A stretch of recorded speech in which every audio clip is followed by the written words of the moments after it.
John from Eastern Hot Rodder, and today we're going to be working on the ignition of the 64 Corvette. In the last episode, we took it for a test drive, and it seemed to be running great after we put a new fuel system in, and then the car just conked out. When I checked it for spark, the magneto was putting out a very weak yellow spark, and it used to put out a big heavy blue spark. So we're going to swap that out and put a Pertronix back in, because that was the least expensive way to try it. The magneto, you can see there's no coil in here. So the coil we used to have mounted here, and this wire here is our grounding wire. So this wire goes up to here, and just like a lawnmower where you reach in and hit the spark plug and ground it out, you know, it's the same idea. It's a magneto ignition. So we're going to take this out, switch it back to a Pertronix with a tach drive. You can see this, the old Corvettes ran the distributor, had a drive on it to run the tachometer. So limits us on how many different distributors we can use for it. So we're gonna swap that out, put the Pertronix, we went to Pertronix 2 rather than the Pertronix 3, because that one I believe is what was giving us trouble before. So we're gonna use the Pertronix 2 module, the Ignitor 2 module, with a Pertronix wires and Pertronix coil, so everything's all matched, and hopefully sort this thing out and get this so we can drive it again. So first thing we're gonna do, pull the spark plug wires off, pull all the plugs out so we can make it a little easier to turn the motor over, and we'll crank it by hand to bring it up to top dead center and get us where we need to be for the firing order to be right, and start tearing it apart. So follow along, and hopefully we'll be doing whole shots in the driveway or something and be able to cruise this thing rather than let it sit here in the garage. It's been a long time since we had a chance to actually drive this and put miles on it, and the car deserves better than that. I pulled the plugs out, and these guys are real nice and clean. That one has a little bit of moisture on it, but we did try to start it, and it was misfiring, or not misfiring, but wouldn't fire. So we're burning a lot better. Before, the time that we drove it the last time, these would have been soaked with fuel. So our fuel system is delivering properly. I think we're on the right track chasing down this ignition issue. So the other interesting thing about the magneto is all the wires go into the cap right in like this. It comes around, one is here, and it just kind of chases to the cap. So it's gonna make it a little interesting, making sure we're on top dead center for number 1 versus number 6, but we'll get it. Right now, we're 40 degrees, so we're gonna turn this one by hand, and we'll use a big old socket in there for that mark to come in. Almost, you're like a degree. So just barely past it, about like a quarter. Gotta go back? Like a quarter degree. Like Okay. super tiny. Okay, as you can see, we're right at top dead center. So now we can take the distributor out. Let's come on this way. We're gonna keep these wires on the magneto. I might send this magneto out to get it serviced. It's all Ronco. So now we have it at top dead center. I'll be able to take this bolt out here, that's for the ground, and disconnect the drive if I can get in there. I don't know if I'll be able to. I will be able to. There we go. So doing that. So for those not familiar with a tach drive, it's just like a speedometer drive. Screws on, and that's disconnected. Oh, if I can get the whole thing, there we go. Okay, that's disconnected, and that's the adapter to go to the Corvette drive. There's a couple different ones you can get, I guess. One's for the Moroso. But these are really self-contained. They're pretty simple things. Really, it's pretty neat. But we'll get this out, and so here's the original tach drive distributor, and the tach drive just hooks right up there. New, that's the Ignitor 3. I still got to put the Ignitor 2 in, which is in this box. What was happening with this, when this distributor was in, when it got warmed up to temperature, it started misfiring and everything. So we suspect it was this. We changed it out with the magneto. It fired up great. It was running really good, and then after we filled up the gas tank, it started running terrible. So we think it was the fuel system. Fixed that, and then took it for a ride. It was running fantastic. and it crapped out on us. But we got a good cap here. We're using the flamethrower wires, going with Pertronix II. Big difference between the Pertronix II and the Ignitor II and the Ignitor III is this has a built-in rev limiter. I've heard some mixed reviews about it. It's been working fine in my Willys, and I just got a little suspect of it. And we've run the Ignitor II in a lot of things without any trouble. What I like about them is they're American made. So we're gonna run it here on this one. We eliminated the vacuum advance, and we do have a little bit of mechanical advance. I'm figuring it's about 10 degrees. I'm not exactly sure because it's just a slot with a bushing. We're gonna find out once we put it in there, but we don't want much more than 10 because we want our total to be right around 30 or so with the boost that it's making. And our initial is gonna have to be around 20 or better with the camshaft that's in it. So there's our mechanical advance weights. They're sitting in front of you right here. But they'll throw out there. You can see that movement right there. That'll allow it to mechanically advance, and we'll have it all in real early. So it'll start up quick, and then have a lot of advance in it for the way the cam wants to work on this thing. We put a new gear on it. It's melanized gear to go with mechanical saw lifter camshaft that's in there, the full roller setup. So these screws have these little hairpins, like little bobby pins that go through like this. That's just to keep those screws from loosening up. And then we'll pull the cap out with a straight screwdriver. There's a lock washer on there as well, so you don't want to lose that. And it's a little tricky trying to figure out where this goes. This one's labeled 1 here, but it's not this one. It's the one underneath it is the one. As you can see, this wire comes around and goes over to my side. The one underneath it is this wire here, which Liberty, you can follow it, right? It's this one. Yeah. Runs all the way up to the number 1 plug. We used to take it and spin it and zap through a whole section of newspaper. And then when my dad was putting this in there, he read up on things that don't do that because they can mess up the magnets in there. And I think that's probably what happened. It was like a party trick for us. Okay, this one's pointing up here and not back here. So see, it's pointing right at the back of the blower case. So that's number 6, I believe. And I'm gonna double check by flipping this over because, let's see, that's 1. It's going this way. 1, 4, 3, 6. Yeah, that's 6. Okay, so we are number 6. So let me show you the bottom of that cap so you guys can see what they look like. So you can see these towers here. They extend down and each wire goes in. They're a solid core wire that goes in and this screw that holds that in there. But here's your pickup. So kind of, it's nice, it keeps it nice and neat. And again, we put it back down like this. You can see how nice and neat all the wires come out the same side. Gives it a cool look to it. But we're gonna change it back to a conventional distributor. The other thing I was reading is that sometimes you need a special collar to lock these distributors in because they have so much resistance because of the magnets that are in them that they're really kind of hard. You got to lock them down real hard. So this being a polished case on the blower manifold, it's possible that we could have some slippage and our timing could move. So that's another reason why I want to go back to the conventional distributor. We did clearance the hood for that magneto. I'll have to touch that one up. Airplanes still run them, so they are a reliable ignition system.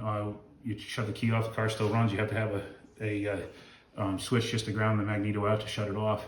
So it's really just a set of points, and the points in these things last forever because you're actually getting alternating current in it instead of direct current, so it doesn't build up debris on one side of the points. So your points last a very, very long time, which is good because they're very expensive compared to a conventional set of points. And they work, but I have a feeling that this one lost its charge. So to try it out, that's why we're switching everything out. So this plate here comes off, and there's your points. So as that opens and closes, and here's your ground, it comes over, that shuts it off. So when you pull the switch inside, it grounds this cable out and shuts the car off. But that's all there is to these, this and a set of magnets inside. And for you guys that are preppers, this is EMP proof. I think it's because of the magnets that are in here. It must not be that demagnetized because everything seems to be magnetized now. There's a hold down, and that was holding fine. Lift this out. It's like lifting up a starter motor. It's on the distributor. The Pertronix comes through with the red and black wire, and it comes out here. So what I did is I just like to slide a piece of shrink tube over it, keep it a little cleaner looking. That way it looks better when it's on the engine, hides it a little bit better. And I leave it long enough where we can terminate those ends and have enough to come up behind the coil and not have it so tight that it's hard to separate them out. So I leave a few inches out like this and slide the rest through a piece of shrink tube. And that way when that distributor's in there, you don't really notice the extra wire coming out.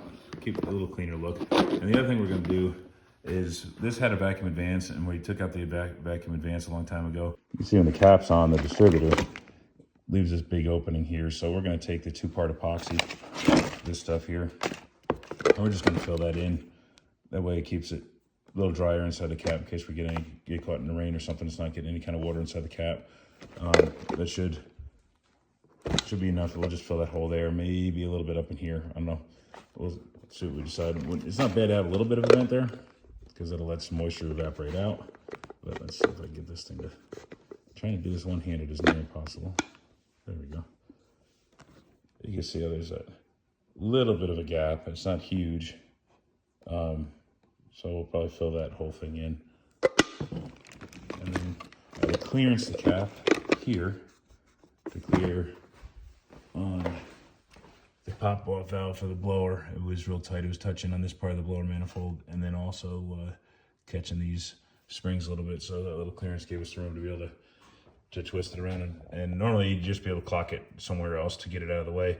But because we're tach drive, this has to fit in there, and you don't want to be kinking your cable too much. So you want to kind of keep that as straight as possible. So they give you crimp-on terminals. But what I'll do is I'll solder them for a better, more secure fit. So we put a little piece of red shrink tube over the red one, and if we solder that, we'll put that up there. It'll make a nice finished piece there. So we'll take a piece of black shrink tube, slide it over the black wire. These Pertronix hook up pretty easy. You get black wire goes to the negative side of your coil, and the red wire goes to your positive side of the coil, and that's all there is to them for the hookup. Got a nice little flow there.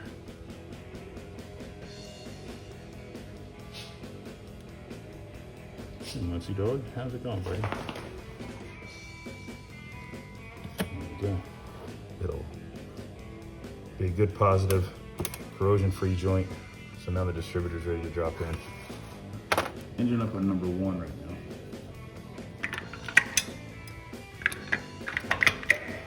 And I know where I want this to point. So when this is on here,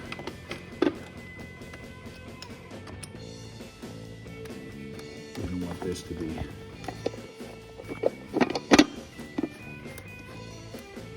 too wonky, so that's about as far as we want to match this either way. And in a very neutral position, say there. This stuff, this is the JB Weld steel stick. This stuff stinks so bad. What do you think, Muncie? So I'm just gonna use that in here, kind of waterproof this a little bit. And this will cover up some of the holes where the water could get in.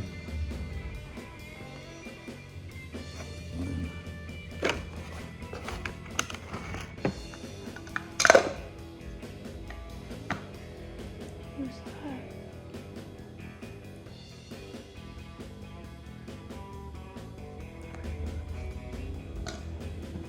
It's a nice little lip. See how I follow the shape of the cap. You wouldn't really notice that we did anything to it. Cool. All right, I just gotta let that sit and dry, and I think it would take about 15 minutes to half an hour or something like that. Alright, so we got the distributor in, and it's set rough timed. We got that tach drive is on there, right? And it seems to be happy where it is. And then the wires come up here and up to the coil. So we get the positive wire to the coil, and then the positive from the coil to the Pertronix, and then the ground for the Pertronix. And that, keep that tucked up in there, nice and neat. That'll go there. Now we're down to plug wires. So this is the kit we got. It's Pertronix, the flamethrower spark plug wires. And in the past, we've run different wires on this car, but I decided to go with the Pertronix on this one. And I got the boots that are angled a little bit. They're like 130 degree or something like that. They're not quite 90. So that should go down on there. Get an idea on how it's gonna fit on the, let's see, where's the plug? Right there. Yeah, that's gonna give us plenty of room. So that's cool, that'll be good. It's a universal set. We're gonna finish them off as we need them. So what I like to do is find out the longest ones and the shortest ones, and then see if any of them are the right length to run the length we need. Looks like this guy's a short here. Because sometimes you get lucky enough, and one of these guys will actually run the whole length that you need.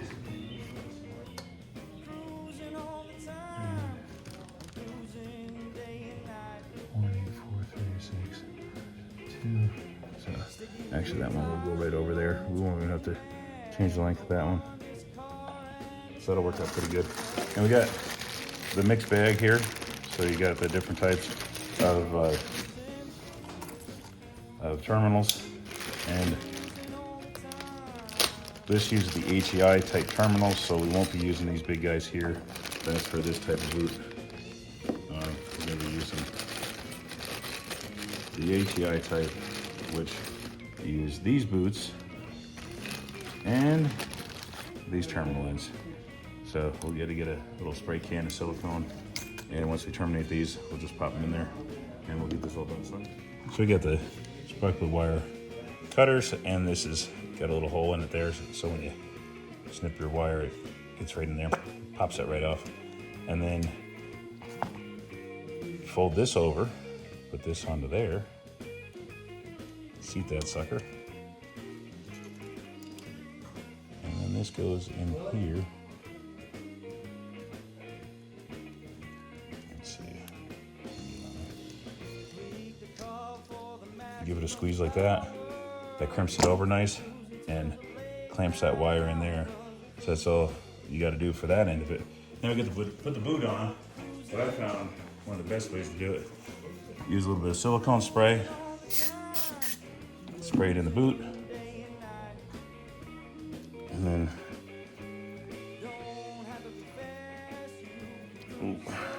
normally what I do is push the boot on first and pull it through, but this works as well. Push it through until it's in there. I'll put it in the harness and put it over on number one, and we got our first plug wire hooked up. And I always leave myself a little bit more wire than we need in case we want to route that a little different, or we have to turn it or something like that. So this one here, this number 2, I think we have enough here to just use that wire just the way it is without having to shorten it. So I'm just going to terminate that one and put that one there. That way it could either run through the cap or around the cap. There'll be enough space for that. So okay, so we got the coil wire, and that uses this type of terminal, so it gets down in far enough into the coil like that. And what I did on that one is I cut it off, put the boot through first because it has to make that turn, because this guy won't make the turn. So if you're doing the HEI type terminals, you can force it through the boot. But if you're doing the cap, the coil, point style terminals, then you're gonna wanna use the method where you stick it through the boot first. And now,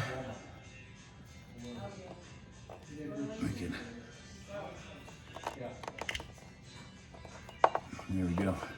All right, that's it.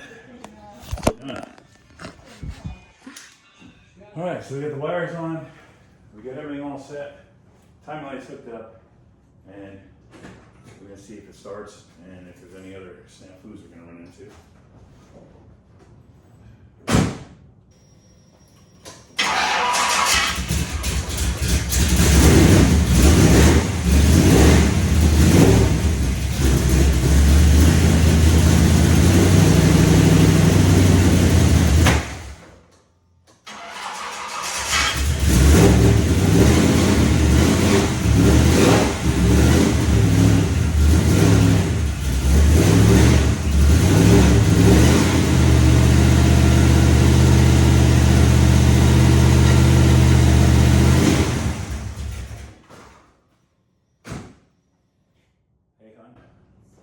You're probably going to have to hop in and start it so I can check the timing on it. And then we gotta look for any kind of fuel leaks. Pretty easy. Just start it. Yep.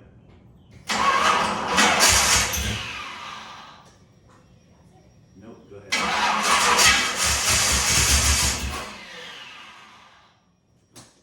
Good.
So we're running, there's a little bit more advanced in the mechanical advance of the distributor than I'd like, so I might limit that. Right now I have it so it's all in at like 30 degrees or so, but it's idle and it's close to 20. I really thought I'd need about 22 with this cam, so let's see how these headers do temperature wise, and if 18 to 20 is good, then we're gonna leave it where it is.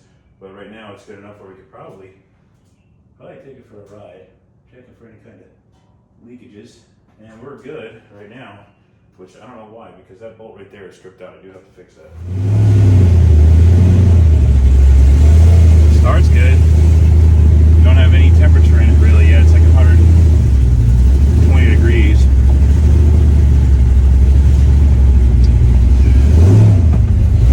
I just want to go up and roll it back, get some temperature in it.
Oh my God, this is awesome. This is, so I got to fix a couple little mechanical things on it, and then I can put it on the road and start getting some miles on it. All right, guys. Well, thanks for watching. Tune in next time. We'll probably fix a few things on this or do something else cool. But hit that subscribe button, like what you're seeing, and you guys keep on cruising, man. I'm freaking so happy. Oh man, now it's me.